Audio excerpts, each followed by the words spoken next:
আপনাকে যদি আমি বলি আইপিএল এর সফল টিম কোনটা, আপনি কি বলবেন? মুম্বাই ইন্ডিয়ান্স, সিএসকে, এরপর হয়তো কেউ কেউ কেকেআর বলবে, কেউ বলবে আরসিবি, কেউ বলবে দিল্লি। তবে প্রথমে মুম্বাই ইন্ডিয়ান্স বলবেই, তারপর সিএসকে, তারপর যেটা আসুক সমস্যা নাই। কিন্তু মুম্বাইয়ের বর্তমান অবস্থা কি দেখেন, পয়েন্ট টেবিলে 9 নম্বরে চলে গেছে। আজকে দিল্লির সাথে হেরেছে 10 রানের ব্যবধানে।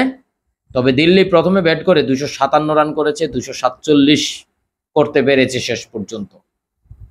অধিনায়কত্বের পরিবর্তনে দেখেন কতটা পরিবর্তন হয়ে গেল মুম্বাই ইন্ডিয়ান্স। হার্দিক পান্ডিয়াকে আপনার অধিনায়ক হিসেবে 10-এ আপনি কত দেবেন? আপনার কাছে কেমন লাগে একটু বলবেন তো কমেন্টে। তবে দেখেন মুম্বাই ইন্ডিয়ান্সের এই শোচনীয় অবস্থা আসলে ওই সেদিনই ঘটে গেছে যেদিন রোহিত শর্মাকে অধিনায়কত্ব থেকে সরিয়ে দেওয়া হয়েছে। হার্দিক পান্ডিয়াকে অনেকেই মেনে নিতে পারে নাই।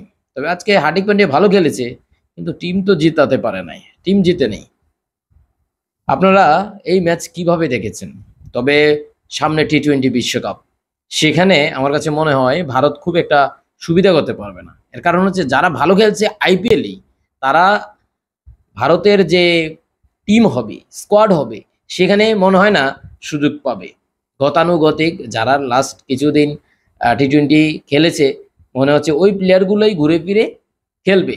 হার্দিক পান্ডিয়া চান্স পাবে, ধরেন যে আর আরও কিছু প্লেয়ার আছে যাদের যাকে হয়তো নিতে পারে, নাও নিতে পারে।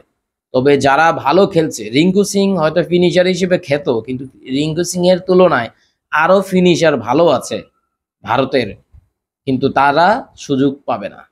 অন্যদিকে দেখেন অস্ট্রেলিয়া, ইংল্যান্ড অথবা সাউথ আফ্রিকা, নিউজিল্যান্ড, এদের যারা আইপিএলে খেলছে তারা কিন্তু সুপার ডুপার খেলছে। বিশেষ করে অস্ট্রেলিয়া টিমের কথা বলতেই হয়। দেখেন ট্রাভিস হেড, ম্যাকগার্ক, তারপর Tim David Warner. David Warner আসলে কি টি-20 খেলবেন তিনি? আমার তো এক্সাক্ট মনে নাই, অপশন নিয়ে নিচ্ছে মনে হয় না। যাই হোক, অস্ট্রেলিয়ার প্লেয়াররা কিন্তু দারুণ ফর্মে আছে, এবং তারাই কিন্তু দেখেন টি-20 বিশ্বকাপ জেতার সবচেয়ে সম্ভাবনাময় একটা দেশ।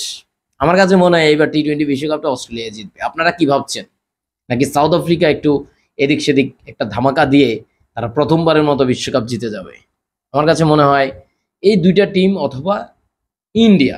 কিন্তু ইন্ডিয়ার স্কোয়াড কেমন হয় সেটাই আসলে বলে দেবে ইন্ডিয়া আসলে কতটুক যাবে। আপনার মতামত যদি থাকে জানাবেন কমেন্টে।